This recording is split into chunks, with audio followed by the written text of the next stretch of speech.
Okay. Hi, everyone. This is your favorite friend, Jay or Jaylan Salah, as you formerly know her, film critic at Geek Vibes Nation, In Session Film, and Keith Loves Movies. Today, I have the pleasure and the honor to interview Nora Fingscheidt, a director that I personally love so much because I've seen all her movies. And now we are talking about the Outrun starring Saoirse Ronan in this film, this role that as a woman was really important for me to watch on screen. I love watching women rage on screen. I love women being themselves. So, Nora, so happy to talk to you today. Thanks for having me. What a great introduction. Thank you so Thank you much. so much. So, women raging on screen. Like I've seen it in System Crasher, I've seen it in Unforgivable, even though it was more of an emotional suppression. And here you have a woman unhinged. What do you love about women just going wild? Yeah, that's a good question.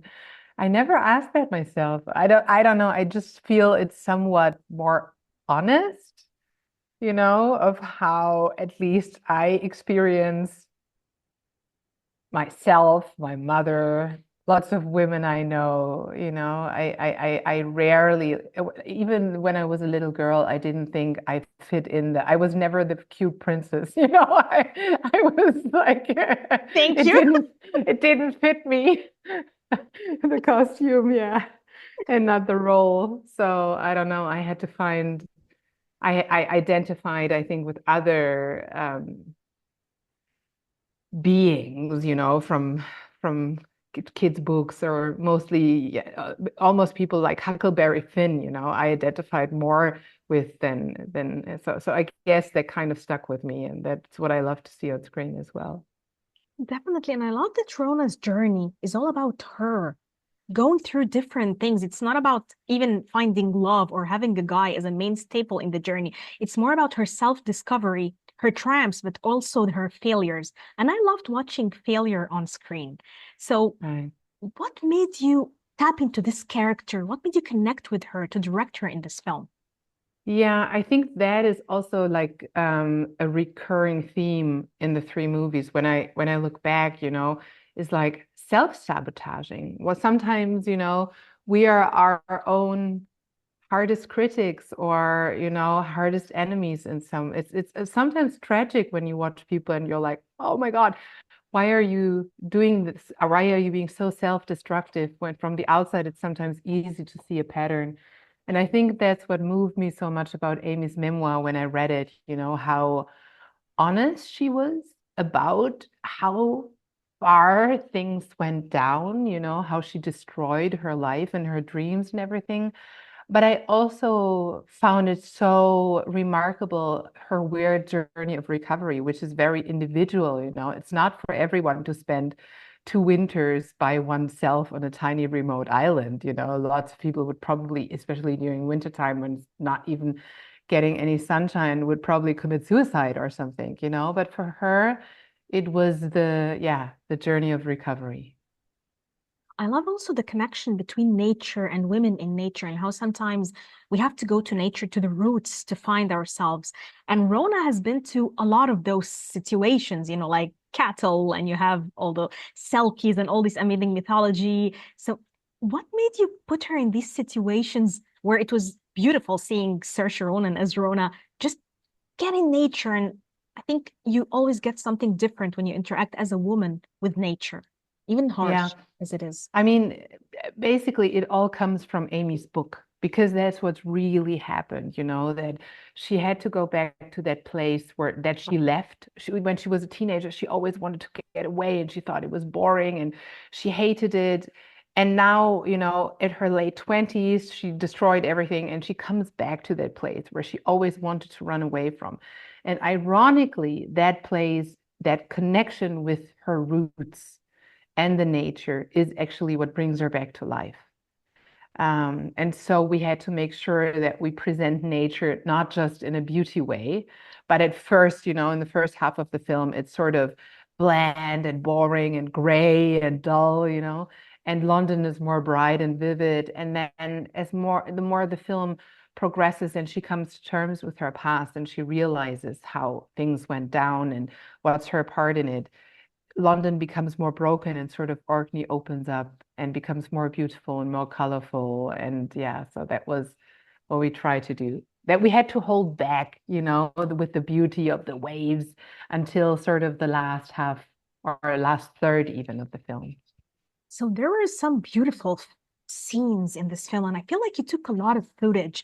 How did your process go? Did you like shoot many, many scenes in different situations? Were you infatuated by the fact that your character was on screen in life? Just the fact that shooting Saoirse doing all those different things, or Rona, if we were talking about the story, because I felt there was a lot of footage and we just got glimpses here and there. So I thought Nora took a lot of scenes. She shot a lot of things. I don't know how your process was and what were you thinking? Yeah, I mean, we shot quite a lot, and we also always made sure that we leave some space in the shooting schedule for the, as I call it, the unexpected magic, because sometimes it's good to plan things, and sometimes you plan things that don't work. Like we wanted to film Northern Lights, it never worked.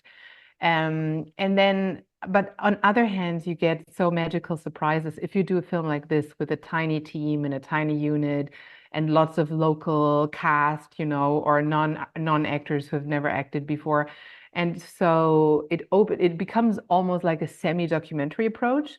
So we did have a script, of course, and we had all the scenes and we had always like a map for our dialogue, but we also had like blank spots where we were collecting ideas and then filling out the blanks for next week. Okay, surprise scenes and stuff, you know. Okay, so Benny in System Crasher and Ruth in Unforgivable. And then you have Rona here. Loneliness is part of the woman's journey. And I love that you give space for your characters to be lonely. So, what do you think draws you as a creator, as a filmmaker, to the loneliness of the woman experience? Although I don't think a lot of people get, sometimes it can be very lonely, especially if you're trying to discover yourself. You always think that women are occupied with, like the house and the love and stuff like that. But there is a bit of a loneliness, and I see it in all your characters. What draws you to the loneliness? Ooh, wow. First of all, it's an interesting observation because I think, yeah, you're absolutely right. Thank I you. just, it's always so hard to analyze one's own work, or I rather never really do that. It's more the question why a story sticks with me that I want to spend years of my life investing, neglecting my children, risking my relationship and ruining my mental health and life work balance in order for something, because it is a crazy job, especially when you have a family. It's really nutty. And after every film, I think, okay, that's the last one. I'm never going to make a feature film again. And then another story comes up that sort of sticks with me where I'm like, okay, well, one more. I really have to tell the story. But then, I'll do something more sensible.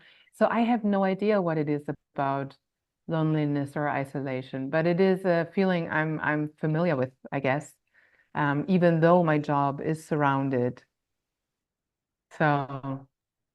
I have to think about that one more. But The it's tough perfect. question. Thank you. I love your answer so much. What did you find in Searcha as an actress? Like, how did you approach her and how did you find her as a director directing her? Yeah, I mean, she found me.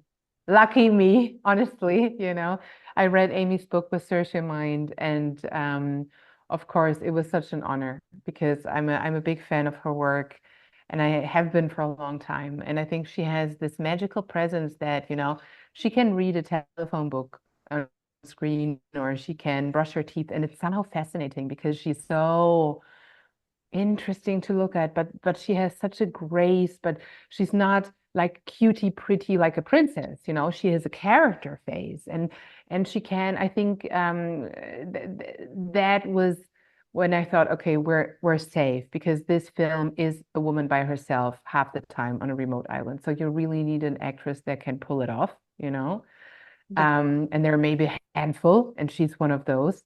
And then also it was great that she was so in love with the story, and she was, it's her debut as a producer, and she was on board from the very get-go until the end, and it is her baby as well. She was, we went 3 or 4 times up to Orkney because we had to go when the lambs go and when the birds are nesting. And she joined us on every step, and she was so fearless, she had no problem being difficult in front of the camera, being ugly in front of the camera, showing all these range of emotions.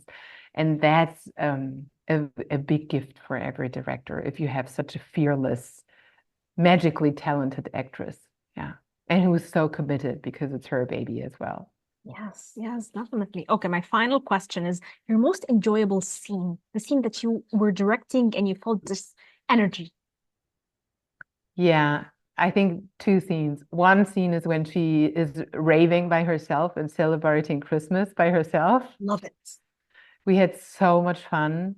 And I know that she was really sick and it was a Friday night and we were at the end of our shooting week and it was dark and everybody wanted to go home. But it was just so much fun to shoot that scene. And we all were like, we want to do that one day ourselves, to celebrate Christmas by ourselves and in this way. And I think it's fantastic how she dances and that she brings an aggression with it, that's almost like an exorcism.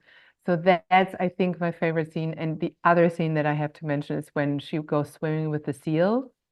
I love this scene. Because we were, in pre-production, we were discussing VFX seals. We couldn't afford VFX seals. We were discussing rubber seals and then, have people diving and holding them up. And the locals in Orkney, they said, no, no, no, you don't need rubber seals. You just have to go on the right day to the right beach at the right time and the seals will show up, And that's what we did. And they came and they Wow. swam with her. And, we had planned half a day and we shot the scene in an hour. And it was perfect. Yeah. This is magic on screen. Seriously, Yeah. Nora, thank you so much for giving me all these amazing women raging on screen. I really enjoyed this conversation. Thank you so much. Thanks for having me.